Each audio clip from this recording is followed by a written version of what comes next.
morning, good afternoon, good evening, depending on when you're listening and where you're listening.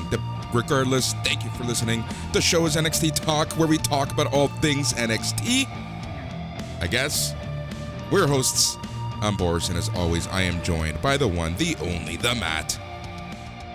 Bonjour! I guess, buddy, I guess. We're here as long as NXT is here. Exactly. As long as the black and yellow, or whatever color it's going to be in a couple of weeks. Yep, we'll see what ends up happening there. Interesting times indeed. We'll see where it's going. We had a very interesting show, to say the least. Not sure what I think about it. Yeah, well, it was okay. We'll talk about it in great detail, but it was a little boring maybe in spots. It's going to become developmental again. That much is clear. Yep. Just in the way that these matches were wrestled, especially the first match. I think we'll talk about that. But, buddy, I don't know. It's not the end of the world. There's still some talent here. There's still some great moments in the show. There's some things to enjoy. And, the indie darling days of NXT, they're dead. But guess what? We have AEW. We don't need it. So. Yeah, well, but that's the thing, right? At the end of the day, like it's turning into what it was meant to be, right? How many years were we talking about, or not years, but basically since AEW started, like what is NXT? Is it the third brand? Is it developmental? Well, they're giving us a definition, and we're moving forward with it, and, it is what it is at the end of the day. Yeah, exactly. And, a lot of these changes are for the best. They make the most sense. But yeah, I do worry for the Pete Dunnes, for the Johnny Garganos of the world. Like, what do their careers look like in the next 5 to 10 years? The Tyler Bates even in the next few weeks, there's a couple people that we don't know what's going to happen. Thatcher was essentially written off tonight, so we'll see what happens. Yeah, for all intents and purposes, he might have been. That could have effectively been a write-off. Yeah, man. Definitely some things are happening in the NXT brand. But, buddy, friend Boris, how are you today? I'm doing good. Super busy. It's been non-stop, whether it be real work or whether it be wrestling work. The past week in the wrestling world has just been so busy. And it's pretty much been non-stop since, last Tuesday?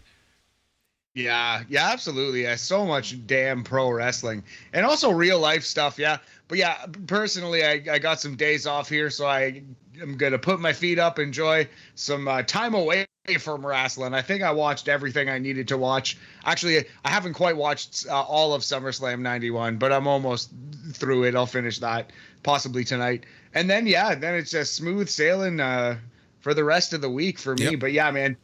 Tough, just so much wrestling to watch, so much good stuff too. And then there was SummerSlam. Yeah, well, that was that. It was what it was really at the end of the day. But I think after tomorrow's BAM, once we record BAM, I think I'm gonna shut away from wrestling until Sunday, basically, when I have to do the next ROH report. So that's gonna be fun. Yeah. So word. You don't have to watch these if you're not into them. I'm going to for sure on Saturday and Sunday of this coming week, I believe, is NWA Empower and NWA 73. Yep. So I'm gonna be watching those. Yeah, I'll watch those in time for next week's BAM. But I think I'm going to just take a step back and let the wrestling world be the wrestling world. Like I say, it's just been a crazy few days doing the syndicated show, doing the after party, watching NXT, just dealing with a bunch of stuff going on, and then we had NXT today, it's just been super crazy. And actually, I'm on the side. I'm setting up for a interview that's I'm gonna do for Slam Wrestling actually, but I'm allowed to kind of have snippets here and there, and it's gonna be with good old Colby Corino. So I'm really looking forward to that. That's dope, man. Yeah, very excited. That'll be interesting. Can't wait to check that out, buddy. Good get for the lad. I'm happy for you, man. That's dope. Yeah. And it'll be cool to talk to Colby Corino, the shining star of NWA. Yeah, for sure. And this Friday he has a show with his father. He's actually going to be wrestling good old Steve this Friday. Wow, that'll be interesting. I'd like to find that on the old interwebs and check that out. Yep. So I'm going to be talking about that. I'm going to be basically talking, with the, with the doors wide open everywhere, kind of like how he's seeing the landscape and how he's enjoying the landscape, getting a taste of the system versus out of the system and things like that, right? So I think it'll be a good chat. Awesome. Can't wait to check it out, buddy. Right on. Yeah. So what's going on with you? What's new? Not too much. Working very, very hard in my real life job, and also Operation Sports, and also the podcast. Like you said, we've been watching lots of wrestling.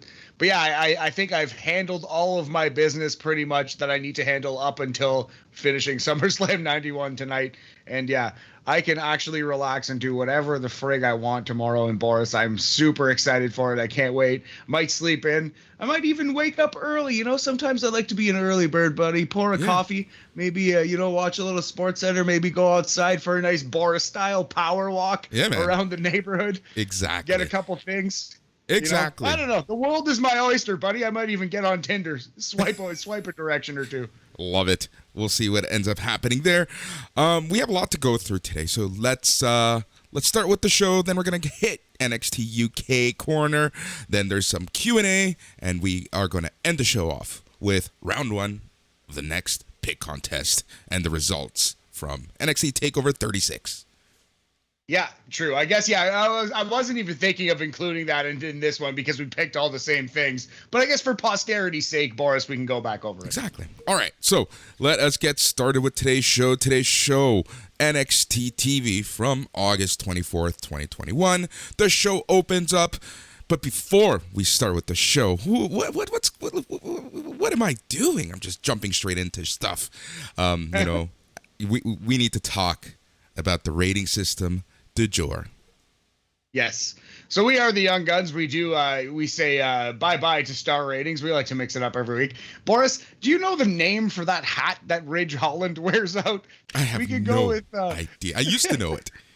Right? Whatever that hat is called. Maybe we'll do that next week because I'm sure Ridge Holland is going to smash Tommaso Ciampa next week too. But, okay, so we'll put the hat on hold. I was also thinking we can go with rubber steel pipes, either some combination of rubber pipe or steel pipe, because those are prominently figured in NXT TV lately. Yep, let's do it. So we're going to rate each match out of 5 rubber steel pipes. I love it. Yeah. For a Vince Russo percentage. All right, the show opens up with Cameron Grimes and $1 Million Man rolling up to the Capitol Wrestling Center in a limo. They arrive in the ring. DiBiase gets on the mic and says he came to NXT to find a special someone who could carry on the legacy of the $1 Million Man, and whoever that person was would have to be physically gifted and strong of mind and very strong of heart. Quitters never win, and winners never quit. Grimes has never quit. Cameron says Ted drove him absolutely bonkers when he first showed up, and DiBiase admits he was testing him, and he passed. Grimes says he thought he was something because of all those zeros in his bank account, and he lost track of where he was going, but he eventually came to know he couldn't let Ted suffer as LA Knight's butler. So he took care of Knight and became the $1 Million Champion. DiBiase says it is time to go to the moon. Grimes joins him. Money flies everywhere in the arena. One of the cheesiest intros I've seen in a long time, but for me, it just worked, and it was a nice little ending to this story. It was definitely a fine wrap up to the story. It could have, I'm almost surprised they opened the show with it, but I guess have a feel good moment.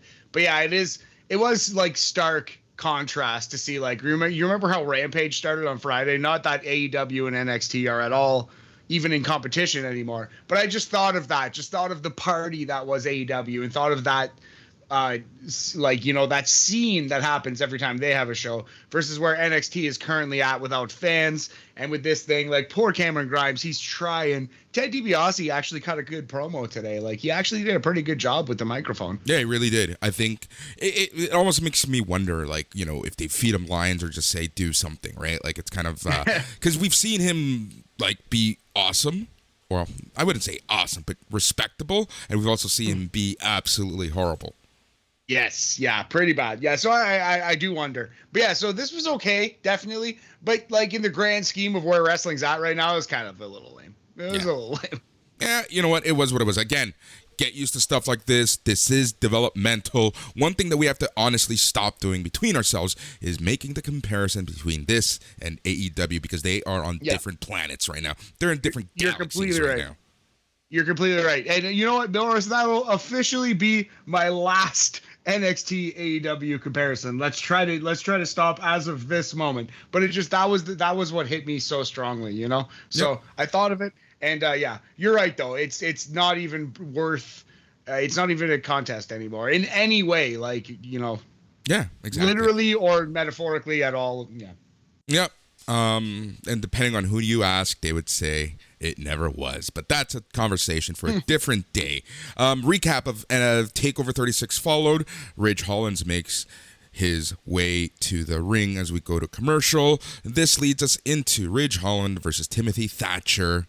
Matt, this match felt like a developmental match. I was just surprised at the layout of this match. Like, you would think that just like going in, Timothy Thatcher, I realized I wrote Tommaso Ciampa here on the thing, but Timothy Thatcher would actually like control a lot of the match. He would be like on the offense and kind of working like, and Ridge Holland would do some selling. He would be, because he's such a good offensive wrestler on the ground, you know what I mean? And then Ridge Holland would be able to work into his suplexes and his power stuff. But it was really just the Ridge Holland show for 10 minutes. It was just all Ridge Holland. He controlled it. Every time Timothy tried to get something going, Ridge Holland was just quicker and stronger, and he was just the better man and the better athlete. And it was a dominant extended squash for Ridge Holland. Yeah, but I didn't really have an issue with this. Like, this is, you know, we earmarked Ridge Holland on Sunday as someone that we're going to be seeing a lot more of. And, you know, if today's show was any indication of, it's the truth. Like, Ridge Holland seems to be kind of, you know, earmarked to be, dare I say, the future of this brand. Oh, 100% right. At least like a short-term world title challenger. It kind of seems like he's gearing up for Samoa Joe, maybe. But yeah, man, I don't have a problem with it. I just think it is a stark contrast from where NXT used to be, and this is like prime example of where we're going. Like the young guy is gonna crank the old veteran. It's no longer about a competitive match. It's no longer about putting on a good performance. It's about making the young dude look strong. And maybe that's for the best, man. It just is what it is right now. Yep, that's exactly it. So Thatcher hits the Tenryu Enziguri, slams him to the ropes. Tim was working the leg. Holland with uppercuts, he scoops him up and he delivers the Northern Lights bomb for the win at 10 minutes and 37 seconds. Yeah, he's calling it the Northern Grit, I believe, or at least that's what Wade Barrett called it on commentary. It is the Northern Lights bomb, or the snowplow that Al Snow used to use. Yeah, 10:37. So this was Thatcher is not going to have a bad match with anyone. Thatcher, quote, could have a good match with a broom, you know, unquote, as they say. Thatcher could have a good match with anyone. But this was controlled and dominated by Ridge Holland, and it was a lot of Timothy Thatcher selling. Yep. All right, so post-match, Ridge puts hands on Tommaso Ciampa. Ciampa unloads on him, dumps Pete Dunne out of the ring, puts boots to Holland until Oney Lorcan and a returning Danny Burch arrive to put boots to him. Holland beats Thatcher down, jabbing him in the throat before Pete Dunne backs him off. So with all that said, Matt, how would you rate this match? Pretty good. Not anything that'll blow your socks off, but I thought Thatcher did a great job making Holland look like $1 million. We're going to go 3 fake rubber pipes out of 5. It's a 60% Vince Russo attack percentage on this one. Exactly. It was, you know, it was good enough. So after this, Carmelo Hayes is interviewed ahead of the finals to the NXT Breakout Tournament, making his case for belonging in NXT as we go to break. And again, I guess the thesis of this promo was that, you know, he is the underdog. He's always been the underdog. He's seen as the underdog in this match, and he's going to continue fighting for everything he gets. Yeah, I like this promo a lot. I think Carmelo Hayes has a lot of potential both in the ring and on the mic. And he's not quite great at either yet, but I can see him like developing those skills and becoming really, really good. Like you can see that he's got all the tools. He's an intelligent, articulate person who can get his point across. He's very athletic in the ring. He's strong. He's got all the tools. He's a 5-tool player, Boris, as they say. Yep. All right, back from commercial, we get a recap of last week's Index shenanigans. The hardest working reporter in all of professional wrestling, Mackenzie Mitchell, is with Indy Hartwell and Dexter Lumis. They're interviewed backstage. They essentially reveal that their wedding has been set for September 14th. September 14th, mark it on your calendars. The Index wedding, some kind of shenanigans will probably happen. Do you think we're getting a full Dexter heel turn serial killer Loomis character? I think so. I think this is it. Ooh. I think we're gonna see something happen. I think this is their way of writing Indy Hartwell off NXT before she goes to the main roster, and Dexter Lumis can finally be that heel that we've always been wanting. Yeah, maybe it's not that Dexter goes heel on Indy. Maybe Indy leaves him and breaks his heart, and that's why he goes mental and becomes the full-scale Loomis. Yep. All right, match number 2, Gigi Dolan and JC Jane versus Casey Catanzaro and Kaden Carter. This match wasn't that long. And this match was fine for what it was. Like, I enjoyed it. It was okay. It was, if anything, it was the Mendoza line of tag team matches. I'm actually a little surprised with who ended up winning. What did you think? Yeah, I'm definitely surprised with who ended up winning, although it seems like a tag team title push is in order. I guess this was Gigi and JC's like first or second match together, right? So I'm okay with who won. Casey and Kaden ended up winning in 4 minutes and 13 seconds. It wasn't a lot to this match. I would even say it was probably slightly below the Mendoza line of where a typical tag team match is these days. But it was fine. Not a bad match. It was a bad match, but not a bad effort. I wouldn't go like lower than 2 rubber pipes out of 5 kind of match. Yep.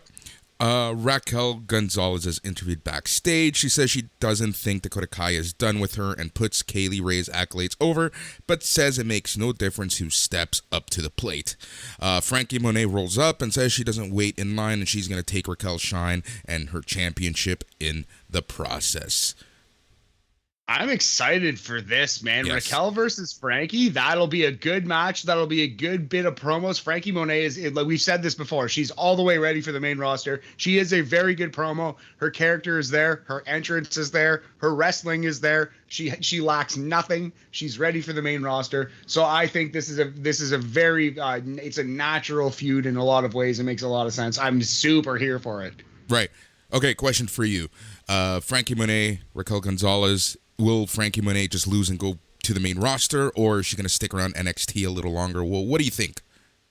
Well, we've been saying it for so long that, yeah, I think especially now that Johnny Mundo is babyface, I think that we might see a Miz and Maurice versus Mundo and Monet match. We're going to see Johnny Drip Drip and Frankie Drip Drip on the main roster sooner than later, Boris. Yep. I agree 100% with you. All right, back from commercial, Odyssey Jones gets his own interview where he talks about his own accolades, and it essentially kind of mirrors Carmelo Hayes' interview from earlier. However, he says that he's always dominated wherever he's been, and he expects to dominate later in the finals of the NXT Breakout Tournament.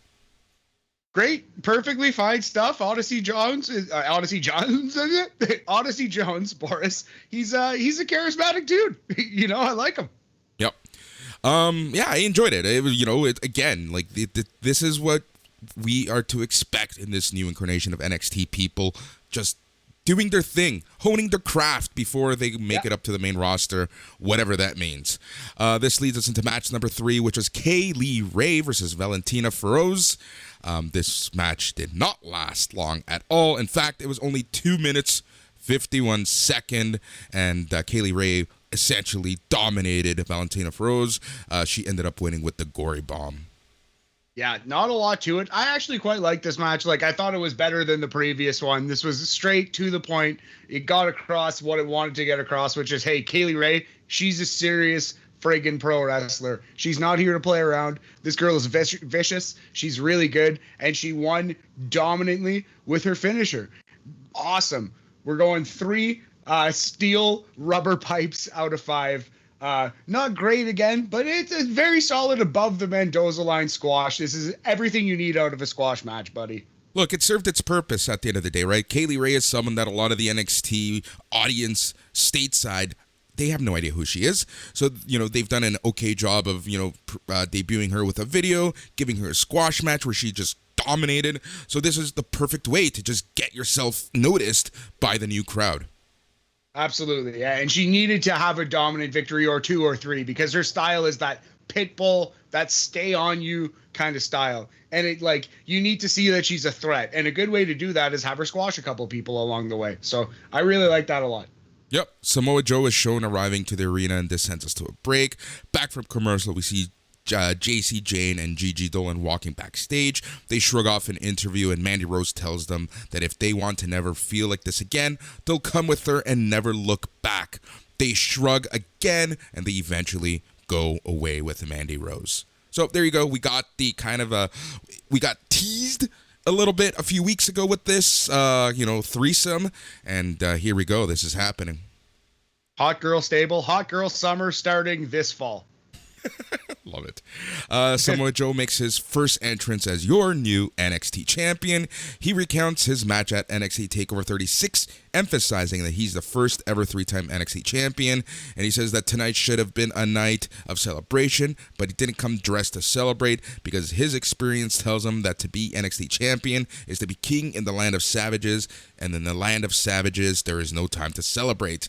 Tension is in the air tonight. It's palpable. The handshake's colder and the stares a bit bolder. So he's come here to ask one simple question.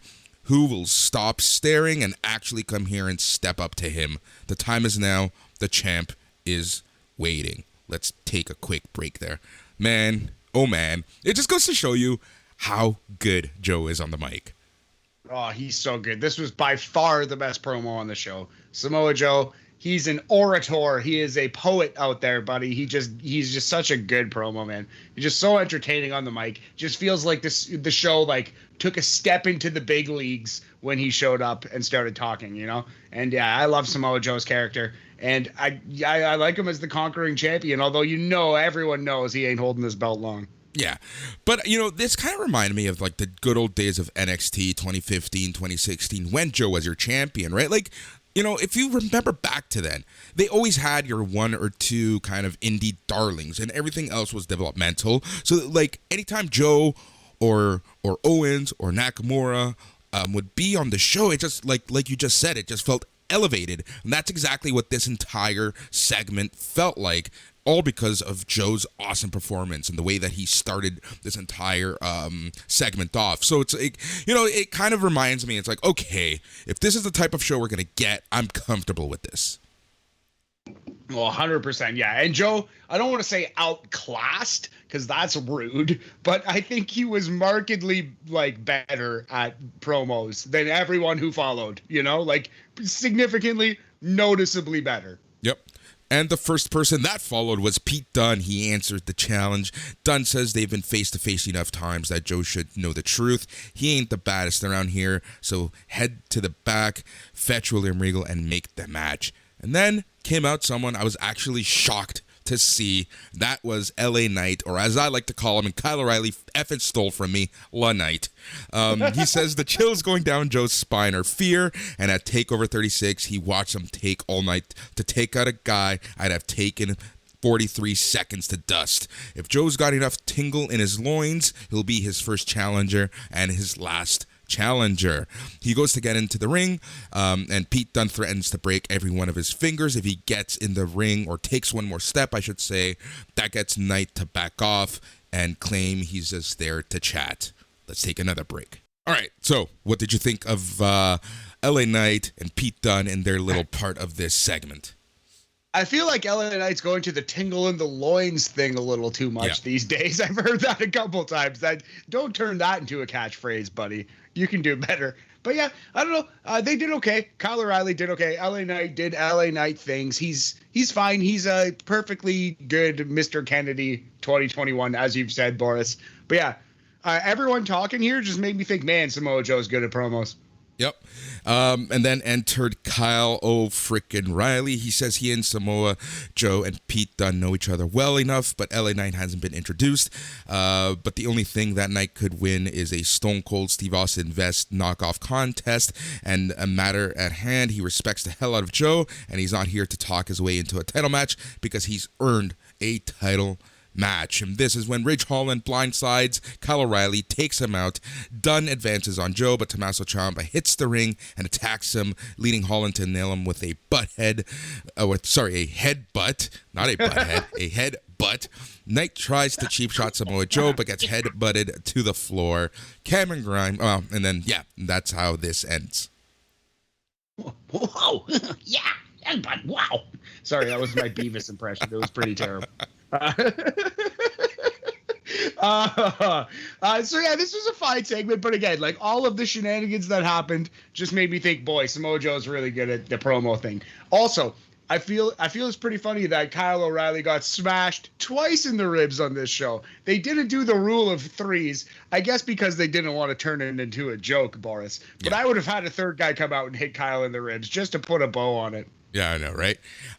So it seems like Kyle O'Reilly, LA Knight, Pete Dunne, and Tommaso Ciampa seem to be kind of in line, and Ridge Holland seemed to kind of been in line for, like, you know, being the main event guys right now in NXT.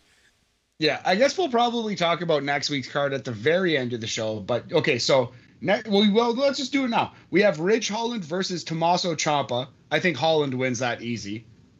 We have Duke Hudson versus Kyle O'Reilly, which should be a Kyle O'Reilly win. And we have Johnny Gargano versus LA Knight. That's interesting, buddy. Who do you think's going to win that one? Man, I would honestly, I think LA Knight, just the way that everything is going. I think that, it just seems like they want LA Knight in the title picture, and for that, he's going to have to beat someone like a Johnny Gargano. Does seem like it, right? And he was in this promo just now. So it seems like those three guys are going to get wins. I wonder if we're going to get a triple threat match down the line. Could they just do like a straight, like, unofficial eliminator tournament here? Yeah, like something small, right? Like, or even like a triple threat. It's like something that'll determine the next number one contender. But, you know, it depends what the next major show is. I'm assuming it's going to be one of those TV specials as opposed to a takeover. But probably middle of October, Halloween Havoc, end of October. Yeah, we'll see what ends up happening. But yeah, you know, interesting times right now in NXT. And, you know, at the very least, we have a new contenders for the NXT title. Yeah. Thankfully. Right. Cameron Grimes shows Ted DiBiase to the limousine. Grimes says the $1 Million Championship is Ted's legacy and belongs to him. He tries to give the belt to DiBiase. Ted returns it to him and tells him every time he looks at the title, he'll remember who he is. Cameron says it means the world, but it doesn't feel right. He means it really doesn't feel right. He turns the belt around, looks closely at the belt, and realizes Ted switched it for a replica title. DiBiase cackles and drives off. And, we get a classic damn you, Ted DiBiase from Cameron Grimes, but in a nice, happy face sort of way.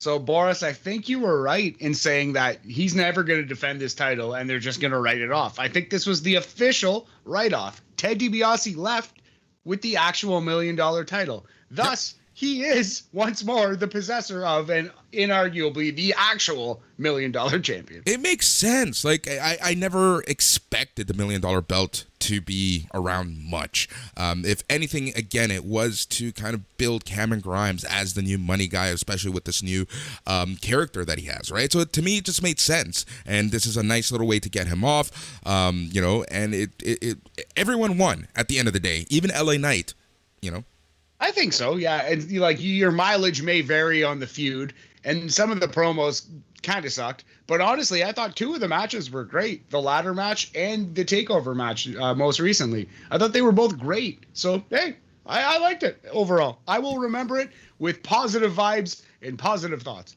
Yep. Speaking of positive vibes and positive thoughts, we get a hype reel for the NXT Breakout Tournament Finals as we go to break. Back from the break, Kyle O'Reilly is being interviewed by the hardest working reporter in all of professional wrestling, Mackenzie Mitchell. Duke Hudson rolls up before he can answer and mocks him. Kyle O'Reilly slaps him. Duke sucker punches him in the ribs and slams him into some lockers, and they brawl until referees and security pull them apart. Dirtbag maneuver by the handsome Duke Hudson, just fucking trying to big league dogs out here. But yeah, I thought this was pretty good healing. I thought this was a very believable, realistic brawl. Like, it felt like these guys were in a fight and they didn't like each other at all. Like, I was impressed at the intensity of this brawl. And by the end of this little weird segment, I did actually really want to see this match. Like, I was like, wow, like these guys, this is a super intense little physical segment here. Look, and again, we're seeing a pairing of a rookie and a veteran, right? And it's, again, yes, it's obvious who's most likely going to win, but the experience that Duke Hudson is going to get is so invaluable. Like, it's so important. And, you know, I kind of like this pairing. I really do enjoy this pairing. I feel like they will have a good match at least. I was just really impressed by how intense it was. Like, both guys, it felt like a real thing, not just like a hokey pro wrestling angle. Yep. All right, William Regal is seated at ringside for the next match because it is time for the NXT Breakout Tournament Finals as Carmelo Hayes goes up against Odyssey Jones. Matt, what did you think of this match? We haven't really talked. We weren't really chatting as we were watching this. So I'm very interested to kind of hear what you thought of this match. It wasn't like the greatest match overall, but I thought it was good, and I was really shocked at the.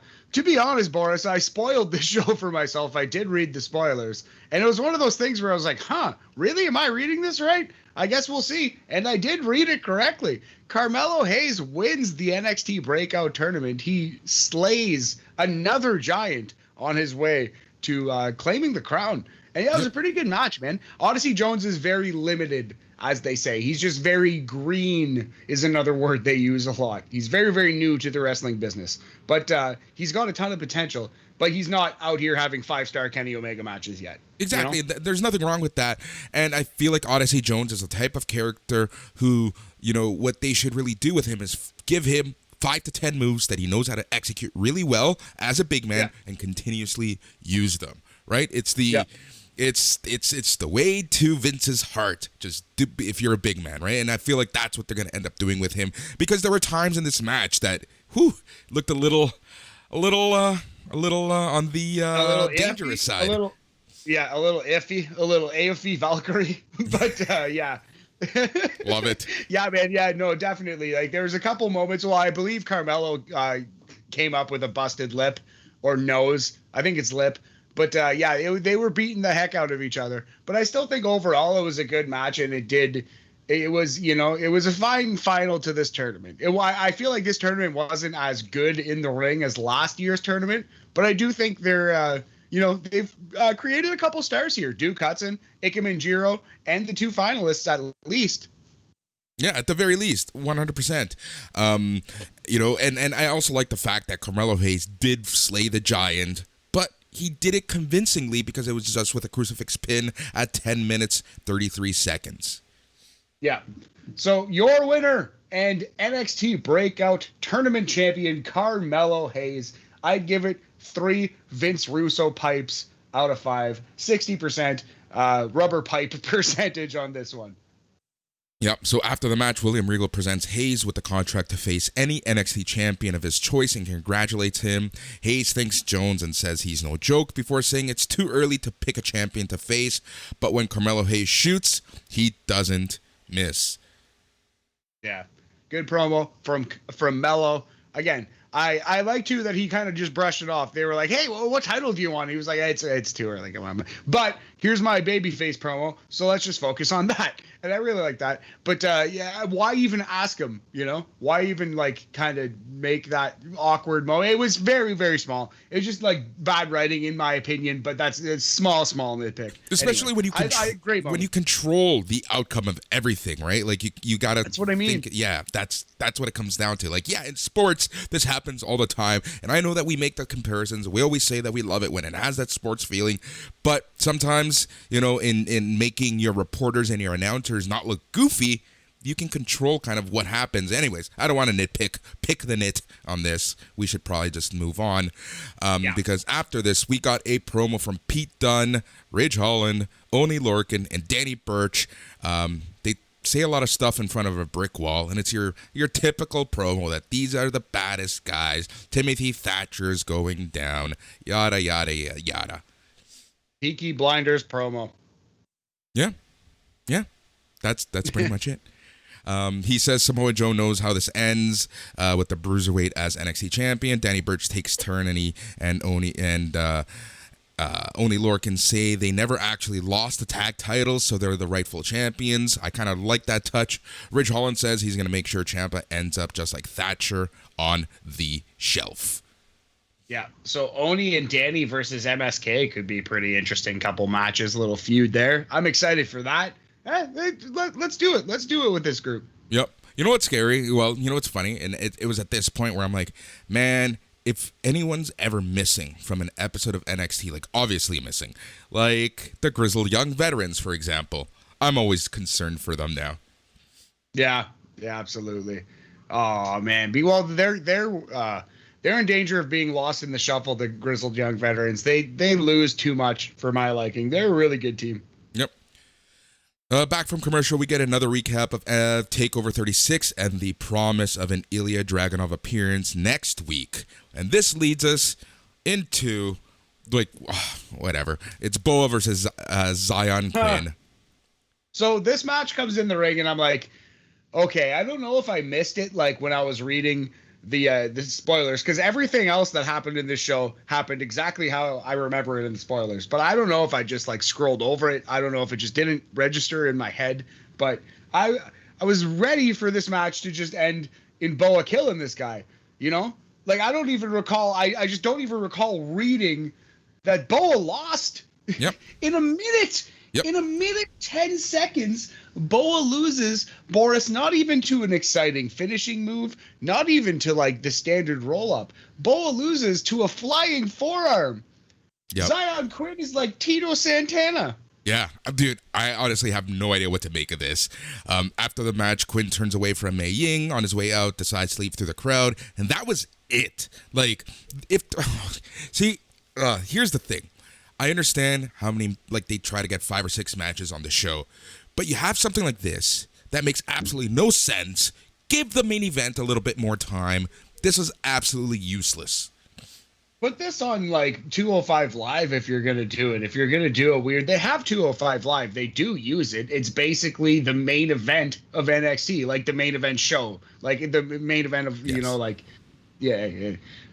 They need to rename that show. It's quite confusing. Anyway, this was a 1 minute and 10-second squash, and the guy who won didn't even do anything impressive. It was just like so weird. It was Boa finally was getting some wins, man, and it's just like, they're giving up on him again? I guess they're gonna break him off from this spooky Mei Ying group.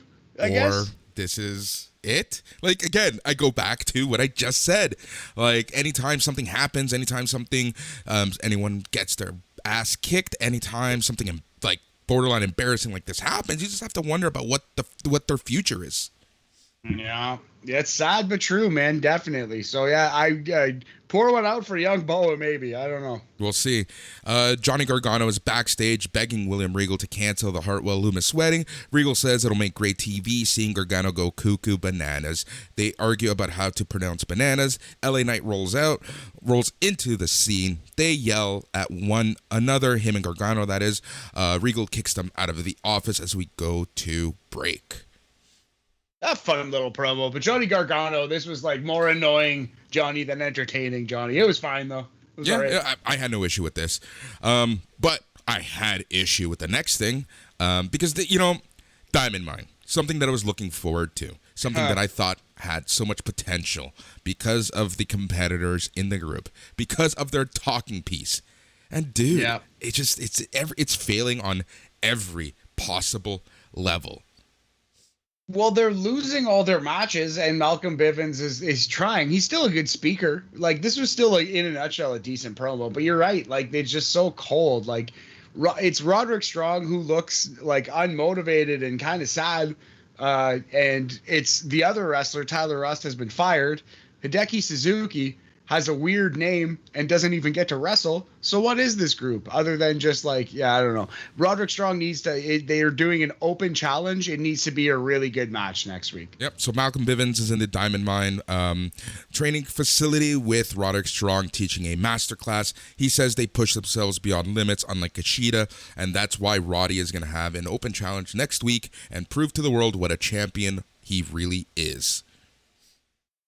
Let's do it. It better be a good one. Carmelo Hayes, maybe? Yeah, we'll see. I don't honestly, I don't know, and I almost don't care. So. Well, yeah, fair. I don't know. Fair. I don't know. I'm just completely done with this Diamond Mine stuff. Anyways. All right, it's time for the main event. But right before the main event started, I did want to point out that Vic Joseph did mention that Timothy Thatcher is out of action indefinitely. So again, you never know what's going to happen. Yeah. Could be the end of him on NXT TV as a regular character. That could be it, man. Yep. Like you said, if they're going to write him off, that's a good spot to do it. Yep, especially with someone that you're trying to really get over, right? Like a Ridge Holland. All right, yes, so the main event was Hit Row, Ashanti The Adonis, Isaiah Swerve Scott, and Top Dollar versus my boys Legado del Fantasma, Joaquin Wilde, Raul Mendoza, and Santos Escobar. I thought this was a pretty good match. I was surprised again at the ending. I knew this one coming in, and the way they achieved it kind of made sense. I was surprised at the new addition because that wasn't exactly included in the spoiler exactly who it was. I think that's a great choice. We'll get into that. But yeah, this was overall was a pretty good match, man. Pretty good 6-man tag, and it's a solid like act 2 in this feud. You know, we're about ready to start getting into the real meat and potatoes, the real climax of this thing. Yep, exactly. I really like this match a lot. These 6 work really well. I think Top Dollar, again, he's new, he's green, he's fresh, but what he does well enough. So, keep doing your thing. So at the end of the match, Scott hit a 450 splash, got a near fall, went to the outside. He flipped hard into the apron. B-Fab attacked Escobar only to take a lead pipe to the gut from Elektra Lopez. This set up Escobar to roll up Swerve with a handful of tights for a very surprise 3 count. So your winners, Legado del Fantasma. Yeah, Legado del Fantasma have added a female member to the group, it looks like, Elektra Lopez. I thought this was a pretty good match. I'd say probably this was pretty easily the best thing on the show, right? Maybe you can talk me into the tournament final, but I think this is the best thing on the show. I would go 3.5 fake rubber pipes out of 5, 70% Elektra Lopez percentage on this one, buddy. Yeah, exactly. So here we are. Escobar has finally pinned Swerve Scott, and it does seem like this feud is going to continue. But my question to you, Matt, is how is this feud going to continue? Are we going to see all 4 go at it? Are we going to see break apart programs now? How would you move forward with this Hit Row versus Legado feud? Yeah, we're going to see all kinds of things. I do think it'd be interesting to have like an 8-person mixed tag where like the 6 male combatants and the 1 female on each side. I think that'd be pretty interesting. But I do think eventually we're going to get gimmick matches. We could even get war games between these 4. That'd like that's the thing. We're in September.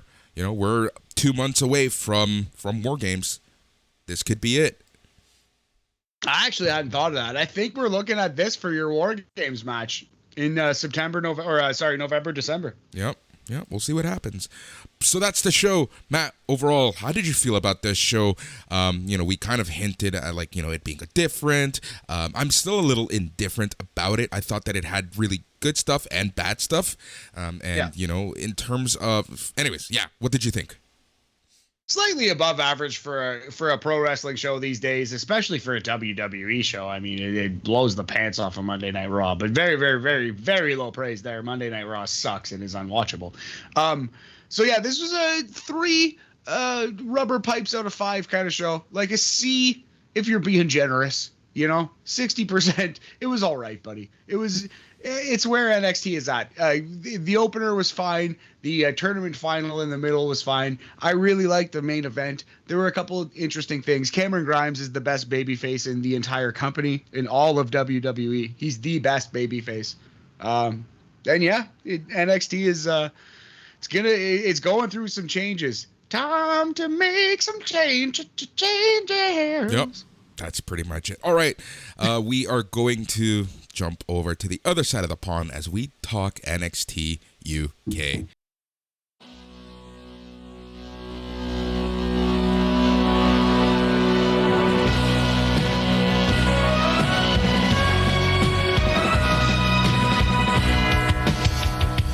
All right, that means it's time to chat some NXT UK, my most anticipated wrestling show of the week, at least in WWE land.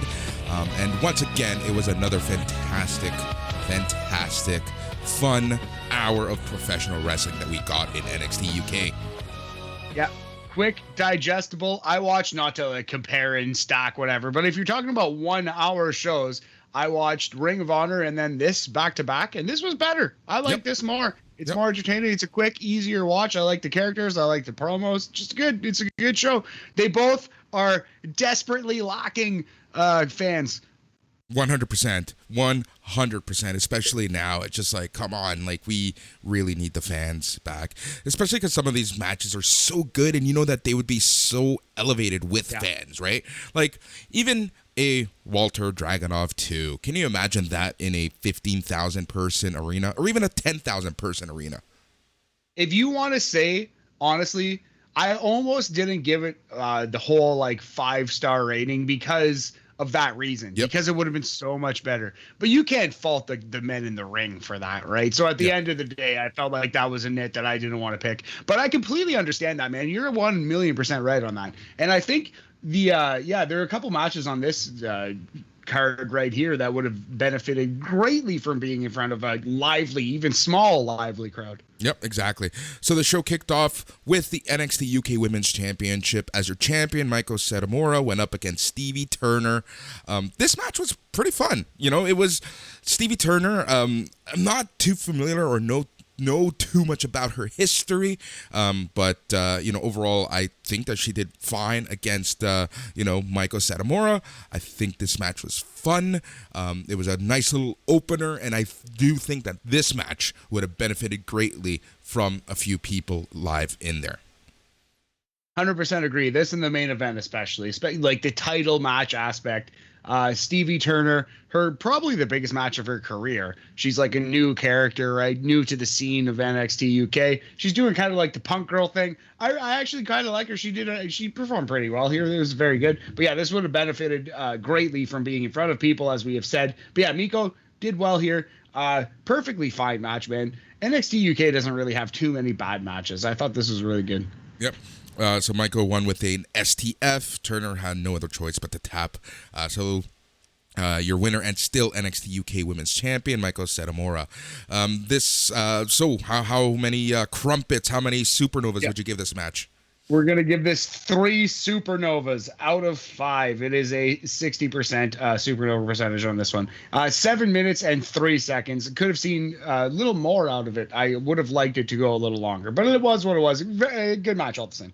And that's the one thing that I wanted to bring up when I did see the time of this match. And that is because, in a 1 hour show, I feel like because a show is only 1 hour, you're not going to get a 15 or 20 minute classic, right? You're really restricting your match lengths to under 10-ish minutes, and you're getting maybe maximum 4 matches, typically 3 matches in a show. That's the one thing about NXT UK. But again, I am not going to complain. I love this show as 1 hour, but it's just something that, I have to remind myself as I'm watching these matches. 100% agree. Yeah, you do. Yeah, it's the match quality in some ways suffers, but we do get kind of reliably a 15-ish minute main event every week, and it's usually pretty. It has a chance to be pretty great every week. So there's at least one. Yeah. All right. So backstage, Mustache Mountain, Trent Seven, and Tyler Bate are getting warmed up before their main caliber title challenge. Kenny Williams and Oliver Carter look ahead before their first round Heritage Cup contenders match. Next week, Joe Coffey and Rampage Brown will settle their score in their third highly anticipated match. And remember, the stipulation for this match is that the winner can only win via submission or knockout. It's MMA rules, except there are no rounds, and it's not in a cage. Yes. Yes. All right, match number 2, Saxon Huxley versus Eddie Dennis with Symbiosis. Again, this match was, I like this match for what it was. Saxon Huxley is a lot of fun. A lot of freaking fun. I like this because they were kind of telegraphing an Eddie Dennis win, and then Saxon Huxley got the big upset, and I thought it was pretty good. I thought it lived up to the small little twist that they were kind of telling. It actually kind of hooked me, and it felt like a meaningful victory when Saxon actually got this W. Yep. So after the match, Eddie Dennis gets last laugh as he and Symbiosis lay the beat down the ass kicking to Saxon Huxley. So with all of that said, Matt, how many crumpets, supernovas would you give this match? I can do without the winner getting immediately beat down. Kind of, you can argue that nobody gets over in that scenario, but whatever. That's we can have that conversation at a different time. I think Huxley won with, I believe, did he win with Wade Barrett's old Wasteland? Yes. It was something like that anyway. Yeah. And it was 5 minutes and 47 seconds. So because of like the storytelling and because of the commentary, the whole shebang, we're going to be maybe generous. We're going to go 3 crumpets out of 5. It is a 60% supernova percentage, above average, above the Mendoza line match. Yep. All right, backstage, the NXT UK champions, Pretty Deadly. They are doing some last-minute preparations before they defend their titles later on in the show. Next week, Aoife Valkyrie and Ginny are going to fight for the second time in a no DQ match. During their match, Joseph Connors will be locked in a cage. A shark cage, Boris. Yes, this match is going to be fun, I think. I'm excited. I love me some Ginny. I'm here for it. Yep. All right. Match number 3, Dani Luna with Subculture on her side against Isla Dawn. Your girl, Isla Dawn. Papa Shango-ish, goth-ish, voodoo heel on NXT UK. Yep. But she didn't get the win. I get it. I know that they're really trying to push Dani Luna and all of Subculture. I'm fine with the fact that Dani Luna won. But again, short match, fun match, and I guess both people kind of don't look bad. Here's a question for you. I asked this to my roommate too. Shout out Fleetwood Brown. I think he's right. But do you think it was at the end of this match? It was Isla Dawn was holding on to Dani Luna's hair, and Isla Dawn pulls out a lock of Dani Luna's green hair. Boris, do you think this was a shoot hair pull, or was this a worked hair pull? I think it was worked. I think it's going to lead to a Ultimate Warrior-like voodoo plague for Dani Luna. So I think it was an overall work, but I don't know. Like, you bring up a great point because what's her face? Dani Luna kind of looks shocked at this. Yeah. So they're it is definitely worked for sure, but it could theoretically it could have happened in the heat of battle, and they still could work it into a storyline. Yeah. But I don't believe it. This is definitely worked. And I think the illusion is done by you cut it before and you put it in a small ponytail, maybe like a clear fishing wire. I don't know exactly how you do it, but there are easy ways to pull that one off.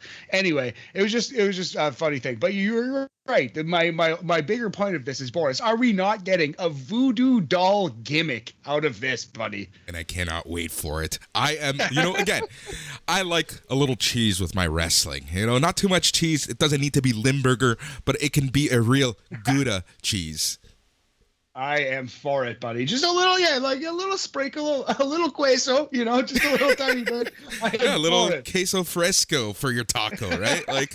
It doesn't need to be all out cheese, but a little something can always work. Absolutely. So yeah, overall, I thought this was the perfect amount of pro wrestling cheese. It went 6:44. Danny Luna won with a fireman's carry into a power bomb. I believe, does Hiroki Goto use this move? A lot of people use this move. A lot of I've people, seen it more yes. than once. Yeah, I think this is Goto's finisher. I don't want to be quoted on that, but I do believe you're right. Goto changes it up. He's got the GTR, which is like the weird like backbreaker reverse DDT thing, but he has like 9 or 10 moves that he uses a lot. I think this might be one of Goto's moves. I might be wrong about that. Anyway, yeah, fireman's carry into a power bomb. Danny Luna wins 6 minutes 44 seconds. I like this match. 3 crumpets out of 5, 60% yet again, above average, but not by much. Yep. We get a Walter and Ilya Dragunov video. I think we know how that match ended. Next week on the show, Joe Coffey versus Rampage Brown 3, and we get Ginny versus Aoife Valkyrie 2. You know what else is really funny? I want to touch on right before the main event, right around the Walter thing. You know what else they advertised? Bianca Belair versus Sasha Banks for SummerSlam. Yeah. Well. Terrible. Yeah. Friggin' embarrassing. Yeah. Absolutely embarrassing. Yeah. Well, it is what it is. All right. NXT UK Tag Team Championship on the line. Pretty Deadly versus Mustache Mountain. You know, I mark out for Pretty Deadly. I just love their gimmick. And Mustache Mountain, dude, they're just so good. And this match was everything I thought it was going to be. It was so... I thought you would love this match. Oh, I loved every second of it. But you know what it is? There was an element of cheese to this match. Oh, yeah. That I loved. Well, they came out... Pretty Deadly came out wearing fake mustaches to make fun of Mustache Mountain. So yes, there was indeed an element of cheese to this one. But I love Pretty Deadly, man. They're 80s heels here in 2021. They're 1980s heels. Yep. Yeah. And again, this match was a lot of fun. Again, I'm not too shocked at who won.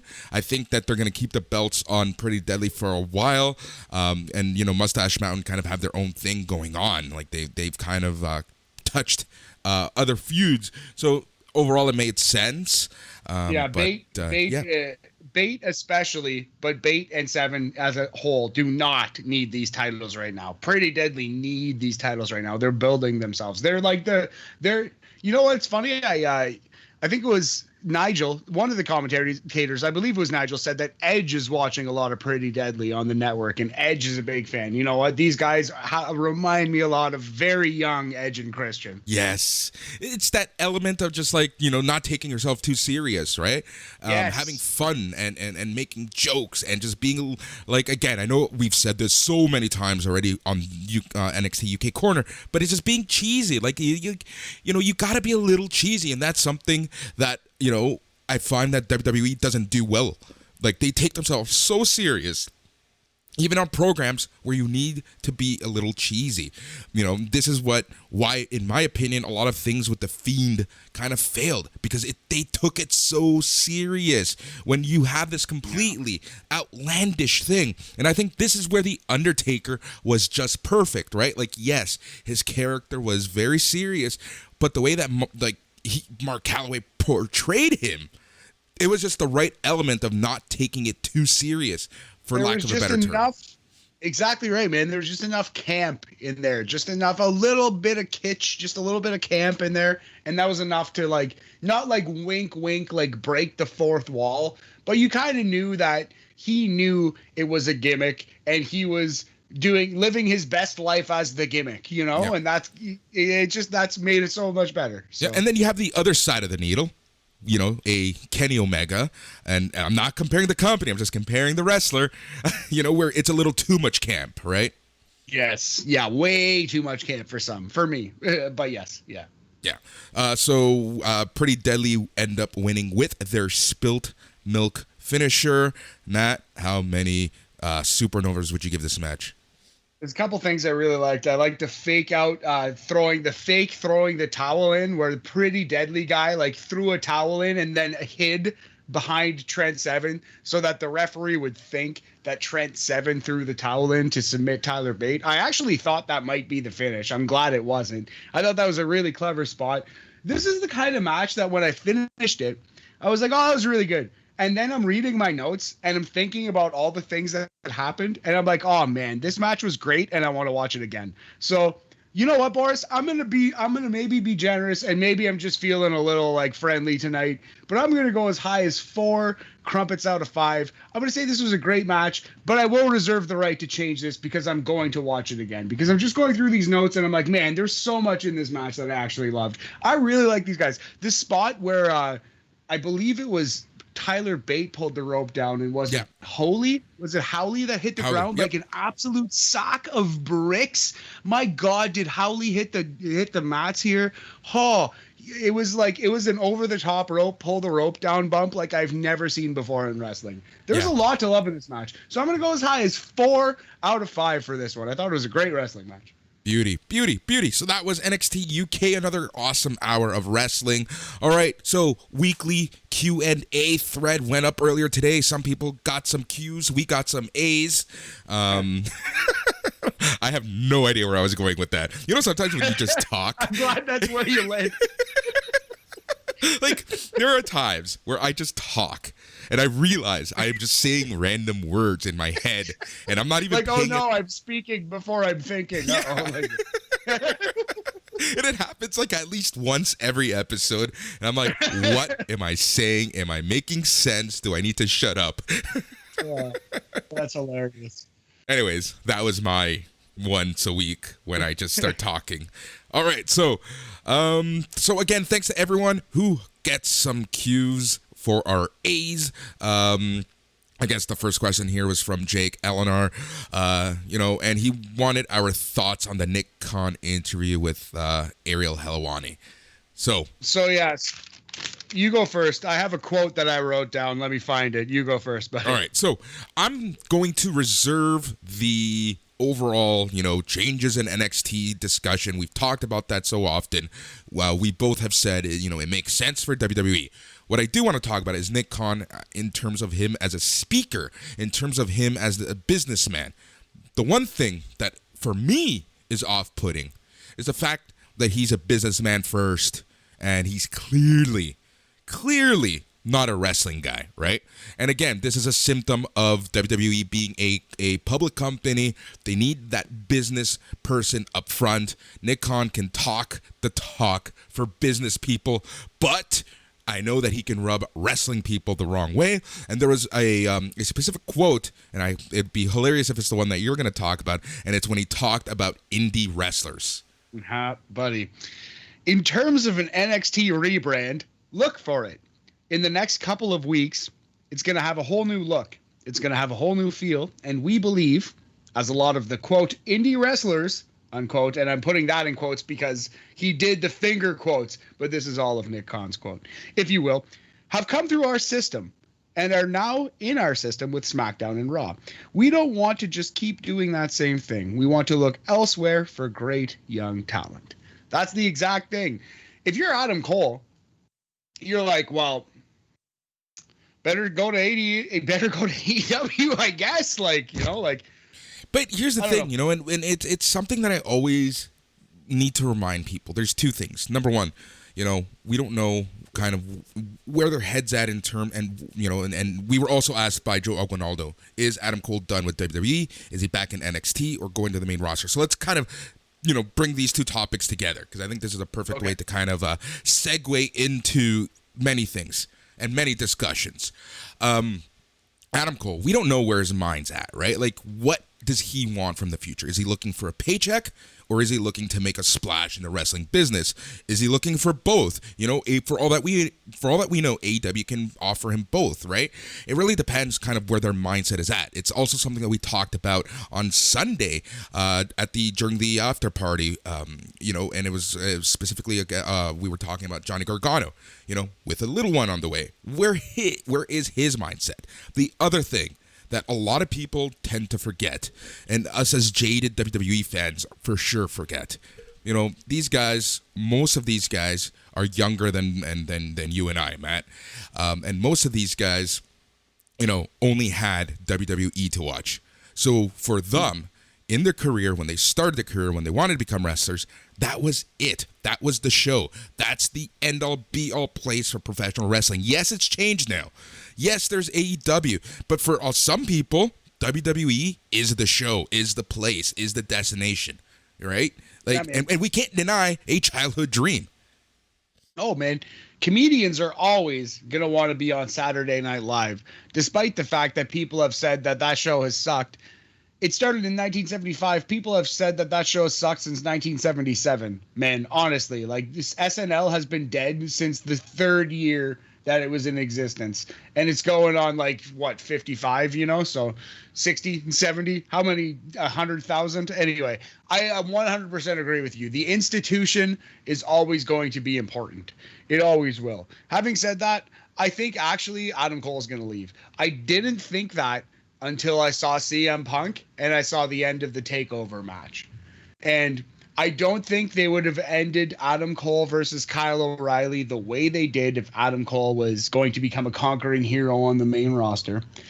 And I don't think that Adam Cole is going to re-sign to be, you know what I mean? Like to be even Karrion Kross. Look at Karrion Kross. He dominated Adam Cole. He dominated everyone in that brand, and he was being treated like a shithead. Yes, he won in a minute over Ricochet, but they put him in a dumb costume, and the crowd laughed at him on his way out. So, what did it accomplish? You know what I mean? Even the greatest push you could possibly get in NXT might lead you to be laughed at in 2 weeks when you're on Raw. So, I think he'd be crazy to stay, and I think he's going. Yeah, honestly, I want to agree with you. I really do. But I just feel like, I feel like we're overlooking the Britt Baker factor. Yeah. We talked about this. Go ahead. Yeah. You can go ahead and say it. Yeah, well, we've been talking about it, and that was my entire thing. I didn't think he was going to go because I thought that it's been pretty clear he didn't want to overshadow Britt Baker. And I think that Britt's doing so well that he doesn't want to run the risk of interfering with her success by being there. And I don't think he will, actually. And I think she's so established now that it's almost not maybe insulting to think that he would, and I think that's part of the reason why he's going to go, because Britt Baker's pretty unfuckwithable at this point. No, 100%. She's there. Dude, she's, in my opinion, she's top 5 in the entire company, in terms of star power. Yeah. So I don't think he has anything to worry about really anymore. I think he's good. I think he should go. I think he will go. And yeah, man. Yeah, I don't know. Yeah, we'll see. But here's the thing. I'm not going to be shocked if he stays. No, you never. He grew up loving it, man. He's working with Shawn Michaels and Triple H, and he could go to the main roster. He could win the Intercontinental title. He could be on SummerSlam and WrestleMania. Like, these are huge things for professional wrestlers. Like, of course he could stay. Of course he could. Yep. All right, man. Anything else you want to touch on before we move on to the end and pick contest? Quickly, NXT UK next week. They have the tournament, Kenny Williams versus Oliver Carter, round 1 in the Heritage Cup.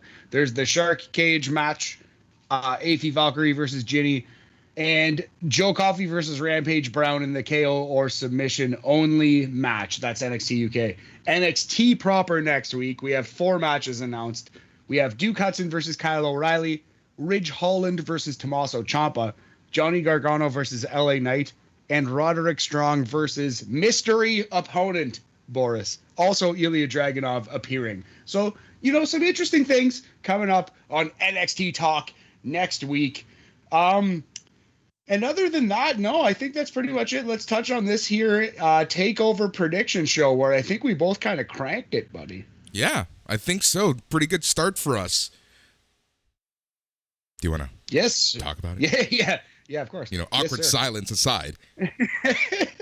Well, I actually pull it up. Yeah, man. So we both, my friend, went 5 for 5 on this here prediction contest because this was the first time that we ever picked the same show throughout. And guess what? It was because it was the most obvious NXT show in history. It was very clear that all 5 people were going to win. And more power to Triple H and the crew for not doing a swerve on us, right? Dude, and this is the thing we always say this, sometimes the obvious choice, as obvious as it is the right choice. Yeah. And how cocky is it for us to be like, well, the thing we said should happen is the right choice. But I do think actually, buddy, it was the right choice. In the grand scheme of things, like let's Barry Horowitz ourselves. Yeah, let's not dislocate our own shoulders, patting ourselves on the back. But yeah, buddy, yeah, I think we can all agree. And both Boris and Matt starting off 5-0 in the third season of the pick contest. Where Boris, you are 2-0 overall. You are a 2-time pick contest champion. But we're going into season 3, buddy. So I love it. It's gonna be great. So before we go, there is tons going on. Bam! Tomorrow we're gonna be talking ROH and tons of ROH. There were 3 shows. There was their Glory by Honor special, 2-night special, and their TV. And then we are also going to be talking about SummerSlam 1991, and it's perfect timing. Sorry? Yeah, sorry. And Macho Man Randy Savage's Bachelor Party, which I watched. It's a full episode of primetime wrestling. It's on YouTube. You can check it out. It's insane. Isn't it? I told you. It's absolutely ridiculous. It's Mean Gene. It's the first time that you get dirty Mean Gene, and I loved every second of it. So that's a lot of fun. So we're going to be talking about SummerSlam 91, tons of ROH, and we're going to continue our pick contest as we preview and give you our choices for not 1, but 2 NWA shows this weekend. And if history can repeat itself, you are going to fail miserably. Will I get my first win on an NWA pay-per-view? Because I went 0 for 7 on the last one. But we're going NWA 73 on Sunday. And before that, NWA Empower on Saturday. Yep, so that's that. So also on the SNME Radio Network, you have Midweek Markout. It's actually coming out after this show, so we'll be able to listen to Jason and all his fishing stories, and Mark and all his stories, and they'll eventually talk about Raw. You get the Old Fucks All Elite Weekly. That's going to be dropping on Friday. You have BAM on Thursday. Then on Saturday, you have the Smack Daddies as they review SmackDown, and you get the Old Fucks again as they review Rampage. And then on Sunday, it's a regular show. Dude, every single day you get a podcast. It's crazy. Yeah, it's some good, high-quality stuff, if we dare say so ourselves. Keep it locked here at Sunday Night's Main Event Radio. We're doing it up. We're doing it right. Boris, it's hot. I need to turn my fan on. Let's call this a night, buddy. Yep, let's call it a night because it is NXT Talk. I'm Boris. He's Matt. Good night. Aye.